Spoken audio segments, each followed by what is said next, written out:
बांधण्यासाठी 250-300 स्क्वेअर फीटचं घर बांधण्यासाठी तुम्हाला 2.5 लाख रुपये सरकारकडून मिळतं. किती लोकांना आतापर्यंत पैसे मिळालेले आहेत? पूर्ण पैसे किती लोकांना या समाजाचे? मिलिंद भाऊने जसं म्हटलं ते मुस्लिम समाजाला मिळत नाही ते पैसे. ते गोर गरीब एससी समाज ज्यांच्याकडे पक्का घर नाही आहे, टीनच्या शेडच्या खाली ते राहत आहे, त्यांच्या नावाने एक गँग झालेली आहे. आपल्या समाजाचे काही स्वयंघोषित जे मोठे नेते झालेले आहेत, मोठ्या मोठ्या गाड्यामध्ये फिरत आहेत, मोठ्या मोठ्या सोन्याच्या चेन गळ्यात घालून ते फिरत आहे. बोगस फाईल तुमच्या नावाने तयार करण्यात आलेली आहे.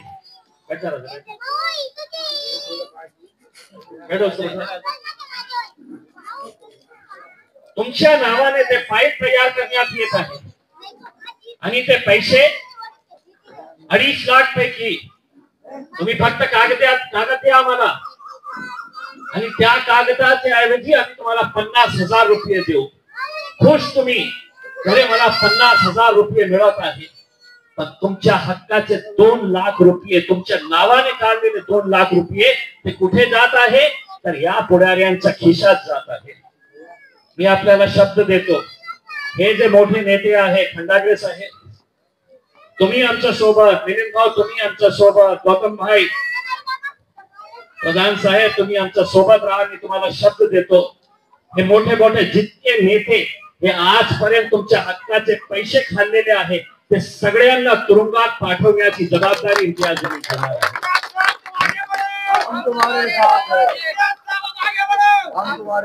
आपल्या स्वतःच्या समाजात गोरगरीब लोकांचे पैसे असं खाणं आणि कोणी यांना विचारणार नाही. कारण काय आहे की मोठे गुंड झालेले आहेत.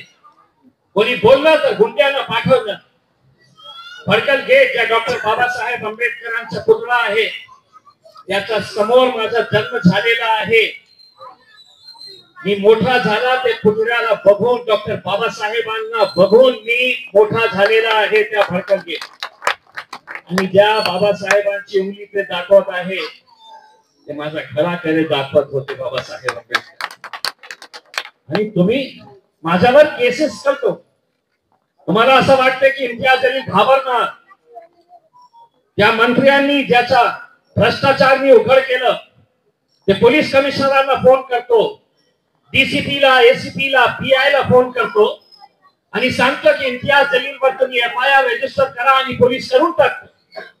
माझ्यावर FIR रजिस्टर करतो कारण एकच आहे, इम्तियाज जलील आता FIR झालेला आहे, ते घाबरणार, काही बोलणार नाही. इम्तियाज जलील घाबरणार नाही, डरणार नाही, झुकणार नाही. माझी जी लढाई आहे ती तुमच्यासाठी आहे. मला माहित नाही आहे की किती लोक या मोर्चामध्ये आले होते, पण एकदा याचा विचार करा की तुमचे 2.5 लाख एक एक मोठा जे नेते आपल्याला स्वतःला स्वयंघोषित नेता आपल्या समाजाचा म्हणणारा 300 बोगस फाईल तयार करण्यात आले आहे. एक एक मोठ्या नेत्याने 300 एका माणसाला 2.5 लाख रुपये मिळते. विचार करा 300 लोकांना किती पैसे आणि त्यांच्या खिशात किती पैसे जातात. ये लड़ाई, ये सिर्फ मेरी लड़ाई नहीं है, ये लड़ाई इस समाज के उन बड़े नेताओं की है जिनसे कल ये समाज सवाल करने वाला है. आज हम खड़े हुए हैं. इम्तियाज जलीलला आम्ही रस्त्यावर फिरू देणार नाही. त्याच्या घरावर आम्ही हल्ला चढवू. एक नेता म्हणतो याला कापून टाकू. अशा प्रकारची भाषा का? मंत्री साहेबांनी पैसे दिले तर खूप जोर आला तुम्हाला. मंत्री साहेब 2.5 वर्षासाठी असणार आहे. मी 24 वर्ष पत्रकार होतो आणि मी येणारा 24 वर्ष आमदार खासदार नाहीही राहिलं तर मी पत्रकारिता जे काम आहे जे मी आज करत आहे ते मी सुरूच ठेवणार आहे. ये गलतफहमी में मत रहो कि कोई नेता तुम्हें बचाने के लिए आएगा. आज माझ्यावर पोलीस दबाव टाकत आहे, साहेब नोटीस घ्या, आमच्यावर दबाव येत आहे. मी मला नाही घेणार. बेल घ्या, म्हटलं नाही घेणार. तुम्ही माझ्यावर खोटा गुन्हा रजिस्टर केलेला आहे. तुम्ही खोटा गुन्हा रजिस्टर केल्यानंतर आता तुम्हाला जे कारवाई करायची आहे, मला उचलून तुम्ही जेलमध्ये टाकायचं असेल तर मी बेल घेणार नाही. मी जेल जायला तयार आहे, पण या लोकांना मी सोडणार नाही, कोणत्याही परिस्थितीमध्ये सोडणार नाही. आज मला या गोष्टीचा अभिमान आहे की आज या समाजाचे जे चांगले नेते आहेत, खूप त्यांची संख्या आहे, पण त्यांनाही आता वेळ आलेली आहे की त्यांनाही उभे राहायला पाहिजे आणि पूर्ण ताकदीने हे जे काही समाजाचे विरोधी लोक आहेत, समाजाचे दुश्मन आहेत, समाजाला लुटून खाणारे लोक आहेत, हे कोण लोक आहेत सगळ्यांना माहित आहे. कोणकोणत्या एरियामध्ये किती पैसे, किती बोगस फाईल तयार केलेले आहे. एक 2-4 दिवस थांबा, फक्त 2-4 दिवस. जितकं झोप काढता येतं झोप काढून घ्या. त्याच्यानंतर मी सगळं काढणार, सगळं दाखवणार. आणि मी असं नाही आहे की मी फक्त आरोप करतो.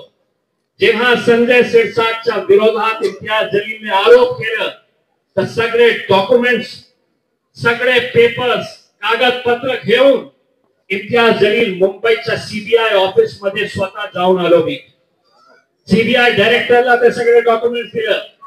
अँटी करप्शन ब्युरोचे डायरेक्टर जनरल यांच्याकडे ते सगळं कागद सोपवून आलं आणि त्यांना सांगितलं की आता तुमच्यावर आहे, कारवाई करा, शोधा.